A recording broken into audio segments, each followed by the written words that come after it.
नमस्कार, मैं हूं संजय शर्मा। आप देख रहे हैं 4 PM news network. Bharatiya Janata party के नेता मनोहर लाल खट्टर से बेहद नाराज हैं। उनको लग रहा है कि कौन इलेक्शन के बीच में ऐसे हिट विकेट होता है। कुमारी शैलजा से कहिए, आइए, कह दिया कि आइए खट्टर साहब ने, आइए, दावत पे इंतजार है आपका।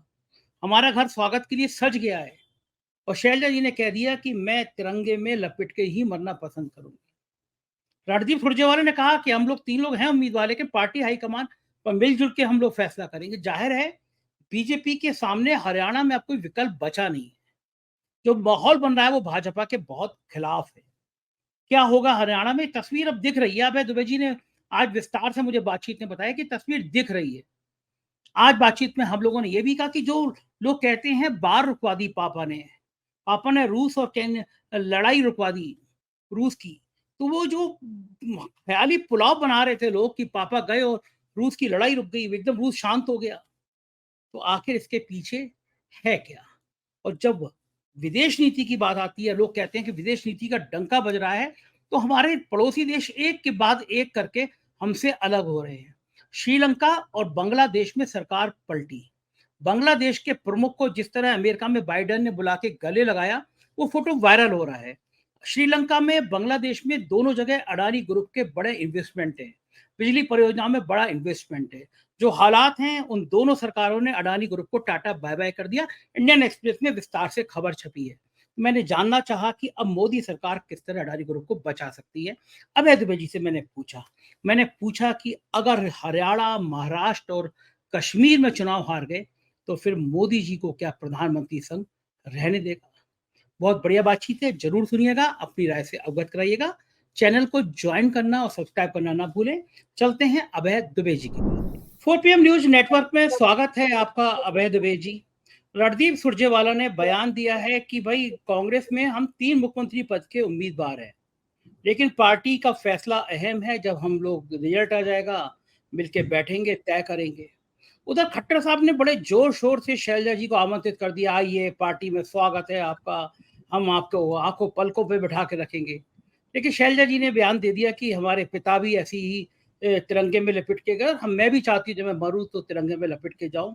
कांग्रेस की समर्पित कार्यकर्ता हूं। तो ये खट्टर का दांव उल्टा पड़ता नजर आ रहा है हरियाणा में। क्या लग रहा है आपको कि इससे क्या कांग्रेस को फायदा मिला?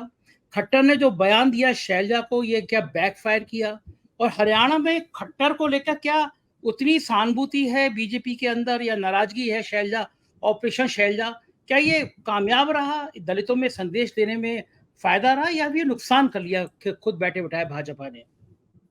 देखिए, आपके प्रश्न के दो हिस्से हैं संजय जी। एक हिस्सा तो आपका ये है कि कांग्रेस में क्या हो रहा है, दूसरा हिस्सा ये है कि भारतीय जनता पार्टी में क्या हो रहा है। और दोनों ही हिस्सों के केंद्र में कांग्रेस की गुटबाजी है, भारतीय जनता पार्टी की अपनी गुटबाजी है। और दोनों पार्टियों की अपनी जो बेचैनियां हैं, मेरे ख्याल से इनके ऊपर चर्चा की जानी चाहिए। आपने सही सवाल पूछा इस लिहाज से। अब आप देखिए कांग्रेस में क्या हो रहा है। सब लोग जानते हैं कि कांग्रेस चुनाव जीतने वाली है। ये कांग्रेस के विरोधी भी इस बात को जानते हैं। आप हरियाणा के किसी भी पत्रकार से पूछ लीजिए, हरियाणा में चुनाव का नतीजा तो जब आएगा अक्टूबर में, 8 अक्टूबर को आएगा, लेकिन एक तरह का चुनाव लगभग वहां तय हो चुका है। बस यही बहस का सवाल है कि कांग्रेस कितना जीतेगी।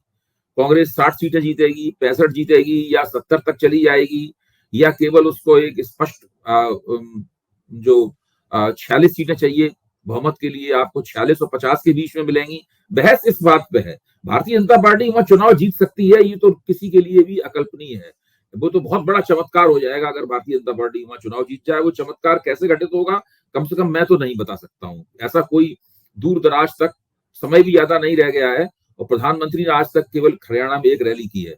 तो ये है हरियाणा की स्थिति। ऐसी स्थिति में कांग्रेस में सबकी महत्वाकांक्षा होती है कि वो सर्वोच्च पद तक पहुंचे। तो सब लोग ये सोच रहे हैं कि भाई, इस बार अगर मौका नहीं मिला तो पता नहीं अगली बार मौका मिलेगा कि नहीं मिलेगा। तो सबकी मुख्यमंत्री बनने की महत्वाकांक्षाएं निकलकर सामने आ रही हैं। आप सुरजेवाला साहब की भी आ रही हैं, कुमारी शैलजा की भी आ रही हैं, और भूपेंद्र सिंह हुड्डा तो घोषित रूप से हैं ही मुख्यमंत्री पद के दावेदार। तो ऐसी स्थिति में कल सुरजेवाला ने सार्वजनिक रूप से एक वक्तव्य दिया कि हम लोग 3 लोग हरियाणा में मुख्यमंत्री पद के दावेदार हैं कांग्रेस की तरफ से। हमारी पार्टी एक लोकतांत्रिक पार्टी है, हम सबको अपनी दावेदारी करने का अधिकार है। लेकिन होगा वही जो कि मल्लिकार्जुन खड़गे और राहुल गांधी तय करेंगे। उन्होंने ये नहीं कहा कि हम सब बैठ के तय करेंगे। बैठ के तय करने का मतलब ये होता है कि विधायक दल की बैठक होगी और उसमें चुनाव होगा। बैठ के तय करने का मतलब ये होगा, ऐसा नहीं है। कांग्रेस में ये परंपरा नहीं है। कांग्रेस की परंपरा ये है कि आला कमान तय करता है कि कौन बनेगा। भाजपा में भी यही परंपरा है, भाजपा भी इसी तरीके से करती है। तो अगर कांग्रेस आला कमान की बात को अभी तक जाने तो स्पष्ट रूप से उनका दांव जो है वो भूपेंद्र सिंह हुड्डा के ऊपर है। जो 90 टिकट बटे हैं, उन टिकटों में आप देखिए कम से कम 72 टिकट ऐसे हैं जिसमें भूपेंद्र सिंह हुड्डा की पसंद की छाप लगी हुई है। तो वहां तो कोई सवाल ही पैदा नहीं होता। और लेकिन सब लोग जो हैं अगले चुनाव को ध्यान में रख के भी दावेदारी करते हैं। वो भले ही दावेदारी में पिछड़ जाएं, लेकिन ये सोचते हैं कि भाई इस बार अगर हम दावेदारी नहीं की तो अगले चुनाव में हमारी दावेदारी बिल्कुल नहीं होगी। अगर इस बार दावेदारी करें, हमें पता है कि इस बार नहीं बनेंगे, तो अगले चुनाव के लिए हम अगले चुनाव में जब दावेदारी करेंगे तो हमारी दावेदारी में ये नहीं होगा इसने कभी आज तक दावेदारी की ही नहीं, तो नया दावेदार है। अच्छा, आप भारतीय जनता पार्टी में निगाह डालें तो भाजपा में सब लोग जानते हैं कि चुनाव हार जाएंगे। इसके बावजूद भी अनिल विज दावा कर रहे हैं, इसके बावजूद भी राव इंद्रजीत सिंह दावा कर रहे हैं, और नायब सिंह सैनी तो आलाकमान के उम्मीदवार हैं ही। खुद धर्मेंद्र प्रधान ने कह दिया है कि भी हम चुनाव जीते तो नायब सिंह सैनी मुख्यमंत्री बनेंगे, वो हमारे मुख्यमंत्री पद के चेहरे हैं। तो हरियाणा में सब लोग इस दृष्टि से दावा कर रहे हैं कि उन्हें अगले चुनाव में वो दावेदारी को अपनी ओर मजबूत बना सके। देखिए, नायब सिंह सैनी हरियाणा में चुनाव हारने के बाद नायब सिंह सैनी का पत्ता साफ हो जाएगा। वो राजनीति में एक तरह से मैं कहूंगा पृष्ठभूमि में चले जाएंगे। बहुत मुश्किल है उनका राजनीति में दोबारा वापसी होना। इस बार तो उनकी किस्मत थी, उनको मुख्यमंत्री बनने का मौका मिल गया। फिर रह जाएंगे हरियाणा भाजपा में 2 उम्मीदवार, अनिल विज और राव इंद्रजीत सिंह। ये 2 उम्मीदवार रह जाएंगे भाजपा की तरफ से अभी जो सामने आ रहा है। अब जहां तक सवाल उठता है कि कुमारी सैलजा का सवाल, जो एक बहुत बड़ा विवाद है, इसके बारे में हुआ ये कि मनोहर लाल खट्टर ने कह दिया कि भाई उनका एक दलित नेता है, कांग्रेस में उनका अपमान किया जा रहा है, हम उनको दावत देते हैं कि वो हमारी पार्टी में आ जाए। तो कुमारी सैलजा ने उस पर बहुत कड़ी प्रतिक्रिया की, और वो पहली बार नहीं की प्रतिक्रिया। इस तरह की प्रतिक्रियाएं वो पहले भी करती नहीं है।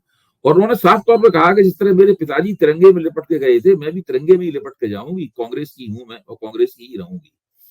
इस बयान के बाद में भारतीय जनता पार्टी के अंदर बड़ी बेचैनियां पैदा हुई हैं, क्योंकि भाजपा पूरी कोशिश कर रही थी कि कांग्रेस के कब्जे से दलित वोटों का एक हिस्सा किसी तरीके से छीन ले। अब इस वक्तव्य के बाद वो दलित वोटों का जो एक हिस्सा भाजपा छीनना चाहती थी, अब उसके लिए और मुश्किल हो गया है, क्योंकि कुमारी सैलजा अभी जताने के लिए कि वो कांग्रेस पर कितनी निष्ठावान है, वो अपने प्रभाव वाली दलित प्रभाव वाले निर्वाचन क्षेत्रों में और भी जम के प्रचार करने वाली है। क्योंकि अब परिस्थिति बदल गई ना। भाजपा ने ये कह के दरअसल एक तरह से उनको उकसा भी दिया है, और राहुल गांधी, मल्लिकार्जुन खड़गे, इन सब ने हस्तक्षेप किया है वहां पर इस परिस्थिति को देखते हुए। उसकी वजह से कुमारी सैलजा बचे हुए समय में और भी ज्यादा उत्साह के साथ प्रचार करेंगी। तो ये जो दलित वोटों के लिए जो होड़ हो रही थी हरियाणा के चुनाव में, ये होड़ मुझे लगता है कि निर्णायक रूप से कांग्रेस की तरफ झुक गई है, और खट्टर के खिलाफ बड़ी नाराजगी पैदा हुई है इस सवाल पे भाजपा के अंदर। नाराजगी इसलिए पैदा हुई है कि भाई आपने ये बयान जो दे दिया वो किस तुफैल में दिया बयान, आखिरकार हमें इस बयान का नुकसान हुआ। जिन दलित वोटों पे हमारा कुछ थोड़ा बहुत उसमें दांव चल सकता था, घुसपैठ हो सकती थी, वो घुसपैठ की संभावना भी समाप्त हो गई।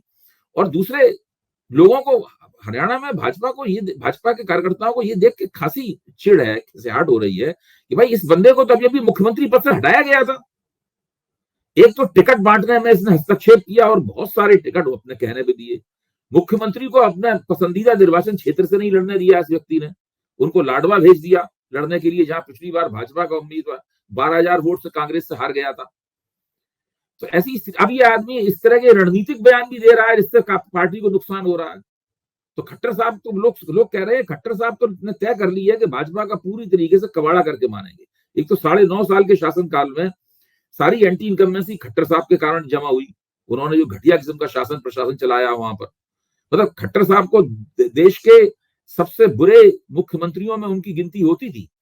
जब यशवंत देशमुख ने देश में कौन सा मुख्यमंत्री क्या काम कर रहा है उनकी रेटिंग की, और वो रेटिंग एबीपी चैनल पे चलाई गई, मैं भी उस चर्चा में था, ये करीब है 3-4 साल पहले की बात है। तो उसमें खट्टर साहब वर्स्ट परफॉर्मर की श्रेणी में आए थे, और उनकी वजह से हरियाणा में नरेंद्र मोदी की रेटिंग को भी नुकसान हो रहा था। ये हालत थी खट्टर साहब की वजह से। आपके उत्तर प्रदेश की योगी आदित्यनाथ भी बहुत बुरे परफॉर्मर चीफ मिनिस्टर के तौर पे आए थे।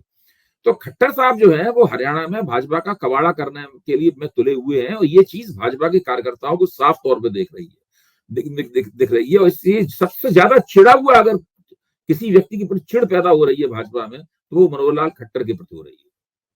अच्छा बताइए मुझे, कंगना रनौत की जगह क्या ये बयान भी खट्टर ने किसी के कहने पे दिया होगा, या उनकी अंतरात्मा जग गई कि शैलजा जी को बुला लो, या बीजेपी में अब इतने ज्यादा अंतरात्मा जगने लगी है कि नेता अपने मन से, एक बड़ी लाइन थी शैलजा को, किसी कांग्रेस की बड़ी नेता है शैलजा, उन शैलजा को आमंत्रित करने से पहले बीजेपी हाईकमान से पूछा जाना चाहिए था। अब तक ऐसा हो रहा था, बीजेपी में इजाजत ही थी कि आप अपने मन से बयान दे दो। तो ये जो खट्टर का बयान आया, शैलजा जी को न्योता दिया कि आइए हमारे यहाँ दावत खा लीजिए, ये क्या आपको लगता है खट्टर साहब ने खुद दे दिया होगा, या कहलवाया गया होगा, या फिर देखिए खट्टर है साहब की क्या, जो मैंने कंगना रनौत के बारे में बात कही थी कि वो अपनी ताकत जो है वो नरेंद्र मोदी से प्राप्त करती है। नरेंद्र मोदी का जो भाजपा के अंदर प्रभा मंडल है, आभा मंडल है, उस आभा मंडल का एक हिस्सा जो है ना, वो कंगना रनावत के हिस्से में आता है। खट्टर साहब भी नरेंद्र मोदी को बहुत प्रिय है। अगर वो प्रिय ना होते तो एक बिल्कुल अनजान व्यक्ति को, जिसको कोई भी नहीं जानता था, अमित शाह भी इसको नहीं जानते थे, उस व्यक्ति को निकालकर हरियाणा का मुख्यमंत्री बनाना और दोबारा बहुमत खो देने के बावजूद फिर से दोबारा मुख्यमंत्री बनाना, ये कोई छोटी मोटी बात नहीं थी। और मुख्यमंत्री पद से हटाने के बावजूद भी उन्हीं के हाथ में हरियाणा के टिकट बांटने का रिमोट थमा देना, ये कोई छोटी मोटी बात नहीं की। खट्टर तो ये मान के चल रहे हैं कि वही हरियाणा का चुनाव लड़ा रहे हैं, इसलिए उन्हें किसी से पूछने की जरूरत नहीं है। दूसरे, भाजपा में आप आलाकमान की बात करते हैं, भाजपा में आलाकमान क्या है? दो आदमियों का आलाकमान है, अमित शाह का और नरेंद्र मोदी का। और हरियाणा में अमित शाह का आलाकमान भी नहीं चलता है, क्योंकि वहां पर नरेंद्र मोदी के सीधे डायरेक्ट एजेंट अगर कोई है तो मनोहर लाल खट्टर हैं। वो मुख्यमंत्री हो, हम लोग समझते हैं मुख्यमंत्री पद से हटा दिए जाएंगे तो उनकी हैसियत कम हो जाएगी, लेकिन अब मैं अपनी बात को रिवाइज कर रहा हूं, संशोधित कर रहा हूं। मुख्यमंत्री हो या वो ना हो, इससे कोई फर्क नहीं पड़ता। मनोहर लाल खट्टर ही हैं जो हरियाणा भारतीय जनता पार्टी में अपना रुतबा रखते हैं और उसको संचालित कर रहे हैं। नायब सिंह सैनी जब मुख्यमंत्री हुए तो कभी भी खट्टर के मुकाबले उनकी कोई हैसियत नहीं बनी। खट्टर जहां से चाहते हैं उस निर्वाचन क्षेत्र से वो लड़ रहे हैं, उन्हें पसंद आए या ना पसंद आए। जिस कार्यक्रम में खट्टर साहब होते हैं वहां पर सारे अफसरों का ध्यान खट्टर साहब पे केंद्रित होता है, मुख्यमंत्री की कोई परवाह नहीं करता। मतलब इस तरह की हरियाणा में स्थिति है। अच्छा, अगर मान लीजिए चुनाव हारते हैं, क्योंकि हमने देखा गुड़गांव कितना बढ़िया एक डेवलप था वाला शहर था, दुनिया भर में लोग आते थे गुड़गांव। गुड़गांव एक आइडियल था, बेंगलोर की तरह गुड़गांव बन रहा था, लेकिन गुड़गांव की दुर्दशा हो गई 10 सालों में। जल भराव, गंदगी, बेतरतीब विकास, गुड़गांव को बिल्कुल तबाह कर दिया गया 10 सालों में। और एक नई फौज तैयार कर दी गई गौ रक्षकों की, जो हथियार लेके चलते थे, जो गाड़ियां लेके चलते थे, और उनकी फौज को खट्टर साहब का संरक्षण रहता था। इस हालात में अगर हारते हैं चुनाव, जो पूरी उम्मीद आप बता रहे हैं और बाकी सब लोग भी कह रहे हैं कि कांग्रेस वहां चुनाव जीत जाएगी, ऐसी संभावना लग रही है, अगर हारते हैं तो क्या खट्टर साहब के पास ये जो इम्पोर्टेंट मंत्रालय हैं केंद्र में, इन पे भी असर पड़ेगा? क्या यहाँ से भी छुट्टी हो सकती है नहीं खट्टर पड़ेगा, साहब की? खट्टर साहब को कोई नहीं छू सकता, खट्टर साहब पे कोई असर नहीं पड़ेगा। खट्टर साहब जो है वो विपत्ति प्रूफ है, वो हार और जीत से कुछ उनकी हैसियत कम नहीं होती। अगर हार और जीत से हैसियत कम होती तो दूसरे पिछले 2019 के चुनाव में खट्टर साहब के नेतृत्व में बहुमत भाजपा ने खो दिया, तो उसी वक्त उनको मुख्यमंत्री न बनाया जाता, लेकिन फिर उनको मुख्यमंत्री बनाया गया। हटाने के बावजूद हरियाणा की भारतीय जनता पार्टी और पूरे चुनाव को चला रहे हैं। वो देखिए, वो नरेंद्र मोदी के व्यक्ति हैं, और नरेंद्र मोदी का व्यक्ति जो है, जिस तरह नॉन बायोलॉजिकल खुद नरेंद्र मोदी है, नरेंद्र मोदी के व्यक्ति भी नॉन बायोलॉजिकल होता है। कंगना रनावत भी नॉन बायोलॉजिकल है, खट्टर साहब भी नॉन बायोलॉजिकल है, इस बात को ध्यान रखिए। तो जो नॉन बायोलॉजिकल व्यक्ति है, उसमें भाजपा का कोई कार्यकर्ता उसको कैसे छू सकता है? उसके ऊपर जीत और हार के नियम नहीं लागू होते, खट्टर साहब पे ये नियम नहीं लागू होते। जब तक भाजपा पूरी तरीके से रसातल में नहीं चली जाएगी हरियाणा में, तब तक खट्टर साहब के हाथ में उसकी बागडोर रहेगी। और जब तक पूरे देश में भाजपा रसातल में नहीं चली जाएगी, तब तक कंगना रनावत अपने वक्तव्य देती नहीं। ये लाइन आपकी सही है, लेकिन एक दूसरा सवाल यह है कि अगर कश्मीर और हरियाणा दोनों राज्य हारे तो मोदी जी की सेहत पर कितना असर पड़ेगा? वो तो 2-0 होना तय है संजय जी, 2-0 होना तय है। और ये बिल्कुल सब निष्पक्ष जो लोग, किसी ऐसे लोग जो भारतीय जनता पार्टी के विरोध में कभी भी कोई बात तब तक नहीं कहेंगे जब तक कि उन्हें गारंटी ना हो कि भाई ऐसा होने वाला है। उन सब लोगों का कहना यह है कि ये 2-0 होना तो तय है। अगर साथ महाराष्ट्र का चुनाव करा देते तो 3-0 होता, इसी के साथ झारखंड का चुनाव करा देते तो हो सकता 3-1 होता, या 4-0 होता, या 3-1 होता। 3-0 तो हर 100% होना ही होना है, बिल्कुल, इसमें कोई शक की बात नहीं। तो मुझे, और जहां तक आप कहते हैं कि नरेंद्र मोदी की हैसियत, नरेंद्र मोदी, मैंने कल भी इस बात की चर्चा की थी आपके साथ में।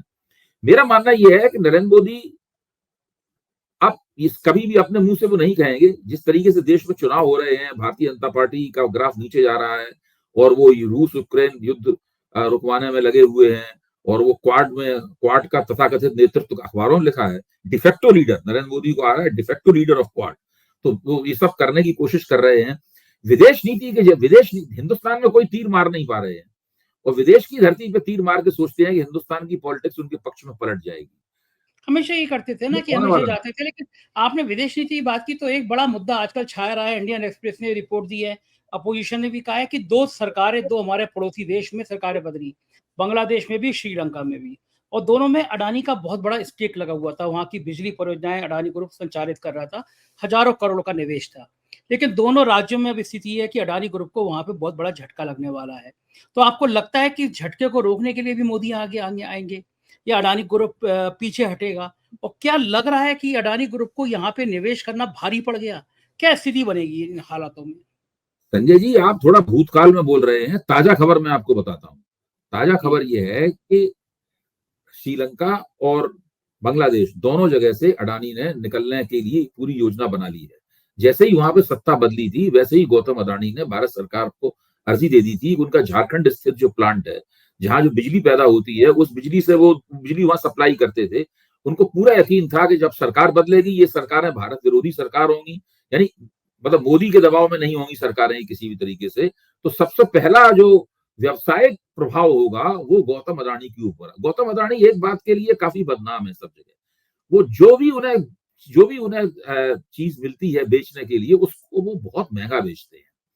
आप बंबई एयरपोर्ट पे जाइए, बंबई एयरपोर्ट साधारण लोग, हमें टैक्सी लेनी है बंबई एयरपोर्ट से, टैक्सी पहले से बुक करा के जो टैक्सी ली जाती है, उसकी कीमत 2 से 2.5 गुनी हो चुकी है बंबई एयरपोर्ट में। ये बात मैं ये बात मैं 2021 की बता, हर जगह हर चीज महंगी बिजली बेचने के लिए वो काफी शोहरत याफ्ता है, जाने जाते हैं। तो ऐसी स्थिति में बांग्लादेश की नई सरकार जो आई है, वो तो उसका तो नेतृत्व एक अर्थशास्त्री के हाथ में है। वो तो इस बात को पलक झपकते जान लेगा कि भाई ये गड़बड़ी हो गई। तो उन्होंने तुरंत ऐलान किया कि इनके साथ जो भी हमारे करार हुए हैं, उन करारों की हम समीक्षा करेंगे, रिव्यू करेंगे। वैसे ही इंडियन एक्सप्रेस में विस्तार से खबर छपी कि वो रिव्यू किस किस्म का होगा, और अडवाणी ने उस रिव्यू के जो दुष्परिणाम है जो उनके खिलाफ हो जाने वाले हैं, उनसे बचने के लिए पहले से ही अर्जी लगा रखी है कि हम भाई वो झारखंड में जो बिजली पैदा होती है, अब अगर वहां नहीं बिकेगी बिजली तो उस बिजली का वो क्या करेंगे? उस बिजली को कहीं ना कहीं उन्हें बेचना पड़ेगा।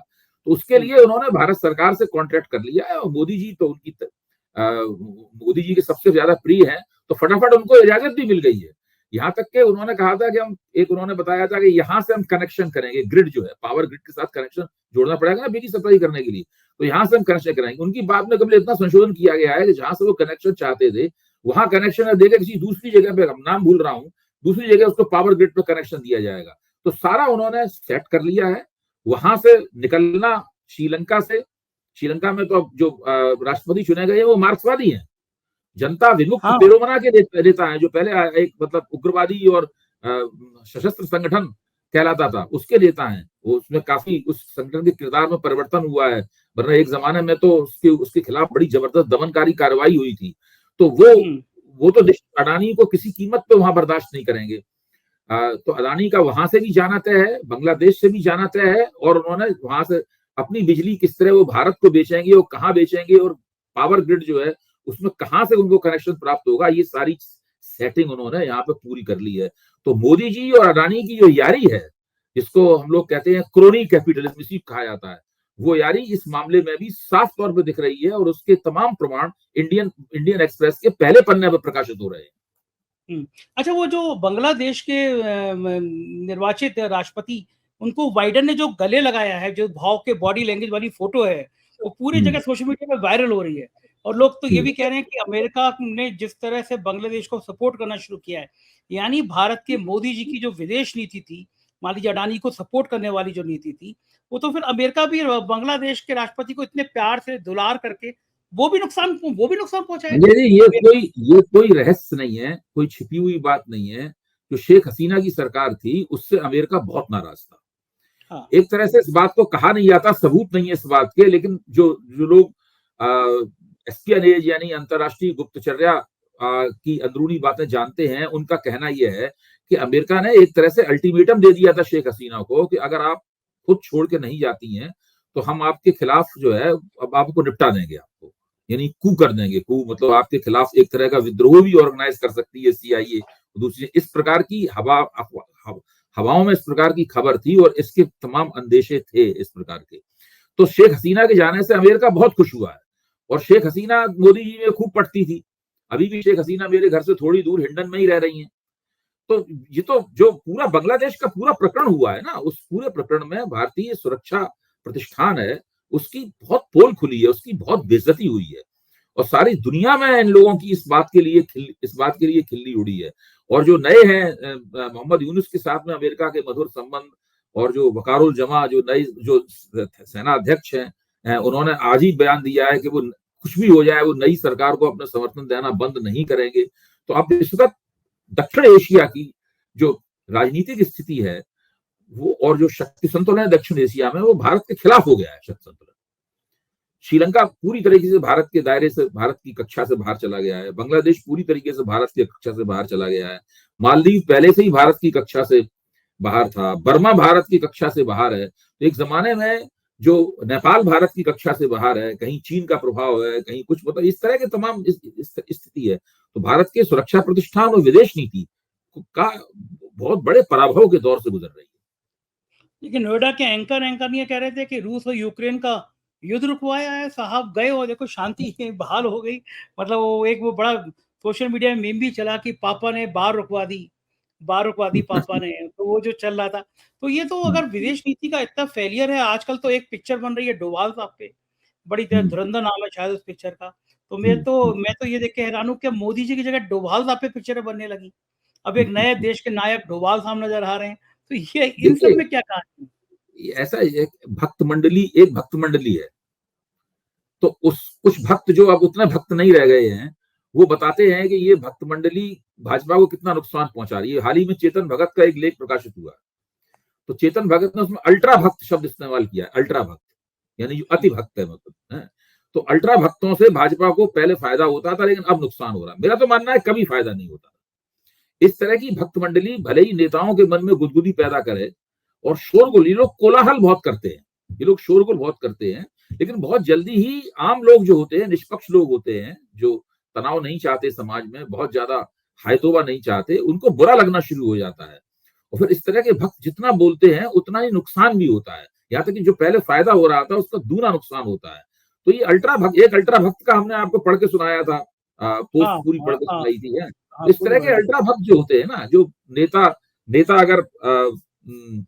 अगर हाफ रहा हो थकान के मारे, तो वो लोग कहते हैं कि उत्साह के मारे, जोश के मारे देखिए कितनी जबरदस्त किस्म की सांसें निकल रही हैं उनके मुंह से। मतलब इस तरह की बातें करने वाले लोग, हाँ, जो भगवान विष्णु का अवतार तक बता देते हैं जो।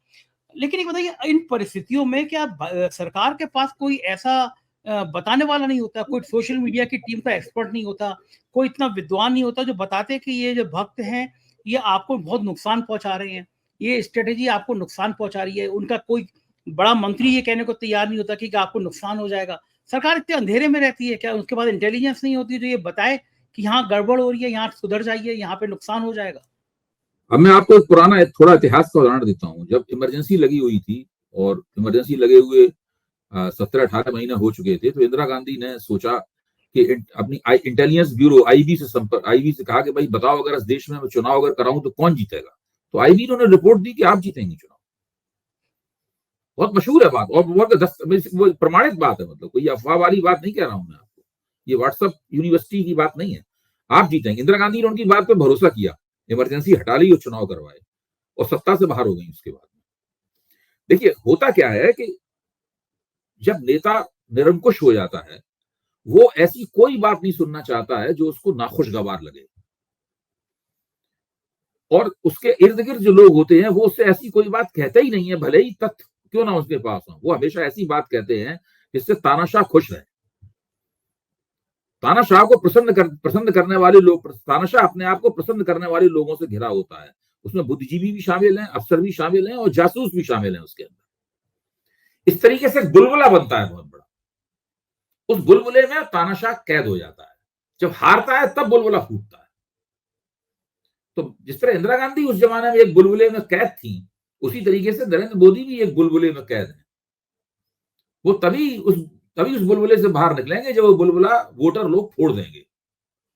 अच्छा, एक आखिरी सवाल, अगर जो मैंने पहले भी किया आपसे, महाराष्ट्र, हरियाणा, जम्मू कश्मीर, 3 राज्यों के हारने के बाद अगर हार जाते हैं तो संघ की मोदी को लेके क्या रिएक्शन होगा? संघ क्या रिएक्ट करेगा? संघ क्या रणनीति बनाएगा? क्या संघ कहेगा कि अब आपको चेंज हो जाना चाहिए, अब आपको भी मार्गदर्शक मंडल में चले जाना चाहिए, जहाँ पे आडवाणी जी और मुरली मनोहर जोशी चाय पे आपका इंतजार कर रहे हैं? कुछ ऐसा कहेगा क्या? देखिए, मुझे लगता है कि इस प्रकार का चिंतन उस वक्त ज्यादा गति पकड़ेगा जबकि 2025 के अक्टूबर-नवंबर में बिहार में भी भारतीय जनता पार्टी चुनाव हार जाएगी। उसके ये देखा जाए, मतलब आखिरकार सत्ता केंद्र की मोदी जी के पास है, 240 सीटें उनके पास है। और जब 6 लोकसभा चुनावों में 5-1 से या 4-2 से देखना जाएगा कि 5-1 से फैसला हो रहा है या 4-2 से फैसला हो रहा है। और भाजपा जीत भी रही है तो किस तरह से जीत रही है, और हार रही है तो किस तरह हार रही है, हार क्या बहुत जबरदस्त है या मार्जिनल डिफीट है, ये सब चीजें देखनी पड़ेंगी। ये सब आकलन करके रेटिंग एजेंसियां भी अपनी भूमिका उसमें अदा करेंगी। और फिर राष्ट्रीय स्वयंसेवक संघ के पास जो अपने जो सूत्र होते हैं, उन सूत्रों के जरिए भी वो आकलन करवाएगा। अगर इन चुनावों में भाजपा का प्रदर्शन खराब रहेगा, जो मेरा मानना है कि खराब रहेगा, अगर वो चुनाव कहीं जीतती भी है तो वो मार्जिनल किस्म की विक्ट्रीज होंगी, तो उसके बाद में योजना बनाई जाएगी कि मोदी जी को एक बढ़िया अच्छा बंगला दिया जाए खूबसूरत, जिसमें वो अपने रिटायरमेंट के क्षण गुजारें। जिस तरह अटल बिहारी वाजपेयी अलग बंगले में रहते थे, उस तरह मोदी जी को भी एक अच्छा बंगला दिया जाएगा। मोर होंगे ना सर उसमें? जी हाँ, हाँ, इतना तो मोर भारत के जो 15 भारत के पूर्व प्रधानमंत्री को मोर वगैरह तो दिए ही जा सकते हैं। मोदी चाहे तो उसमें सरकार से अपनी लिस्ट देंगे, भाई हमें ये चीजें चाहिए, तो उसमें मोर भी रख सकते हैं। बहुत बहुत शुक्रिया अभय जी। तो ये थे अभय दुबे जी। मुझे इंतजार रहेगा आपकी राय का कि आपको ये बातचीत कैसी लगी। अपना प्यार बनाए रखिएगा। शुक्रिया, थैंक यू।